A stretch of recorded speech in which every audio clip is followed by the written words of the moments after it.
Mirza television కి స్వాగతం. పైగా ఇవాళ తీవ్రమైనటువంటి మంచినీటి ఎద్దడి నెలకొన్నది. ఇదే అంశాన్ని అనేక సార్లు మీడియా ముందు, అధికారుల ముందు పదే పదే చెప్పడం జరిగింది.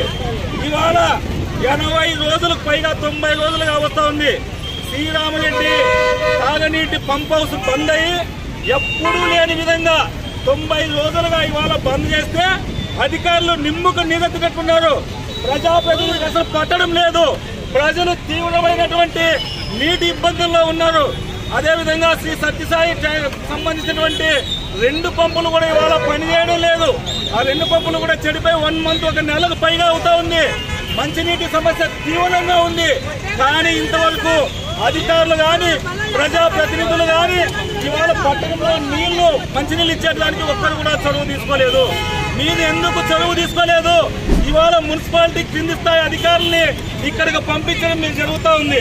ఇక్కడికి పంపించి మేము మీ సమస్యను పరిష్కారం చేస్తామని ఉత్తుత్తు ఉపన్యాసాలు చెప్తా ఉన్నారు. ఇప్పుడు నేను ఇక్కడ చెప్తానా, ఖచ్చితంగా తక్షణమే కమిషనర్ గారు, ఆర్డీఓ గారు రావాలా, చర్చించాలా, చర్చించి తక్షణమే నీళ్లు విడుదల చేయాలా.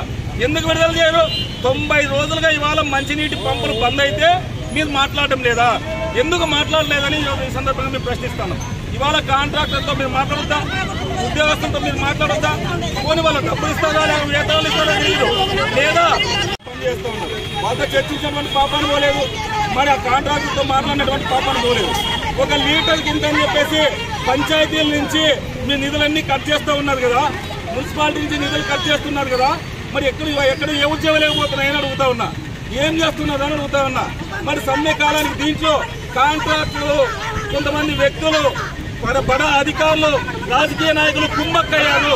ఇవాళ కుమ్మక్కయ్యి ఈ కళ్యాణదుర్గం నియోజకవర్గంతో పాటు ఒక 7 నియోజకవర్గంలో తీవ్రమైనటువంటి నీటి ఎద్దడికి ఇవాళ మీరే కారణమవుతా ఉన్నారు. కాంట్రాక్టులతో పాటు చాలా మంది అధికారులు, రాజకీయ నాయకులు, ప్రజాప్రతినిధులు కుమ్మక్క కావడం వల్లే ఈరోజు ప్రజలకు ఎవరికి కూడా మంచినీళ్ళు అందడం లేదు. తక్షణం మరి పంపులు ఆన్ చేయాలి, తక్షణం మంచినీళ్ళు విడుదల చేయాలి. ఇవాళ ట్యాంకర్లు వచ్చే నీళ్లు ఎక్కడ కూడా సరిపోవడం లేదు. ట్యాంకర్లు కొంతమంది ఇంటి ముందు ఇవాళ నిలబడుతూ ఉన్నాయి, వచ్చి కొంతమందికి మాత్రమే నీళ్లు ఇచ్చి ట్యాంకర్లు వెళ్ళిపోతూ ఉన్నాయి. ఇవాళ సాధారణమైనటువంటి ప్రజలకు ఇవాళ మంచినీళ్లు అందడం లేదు. దానికోసమే ఖచ్చితంగా మంచినీటి సమస్య పరిష్కారం అయ్యేంత వరకు ఇక్కడ ఉద్యమం కొనసాగుతూ ఉంది.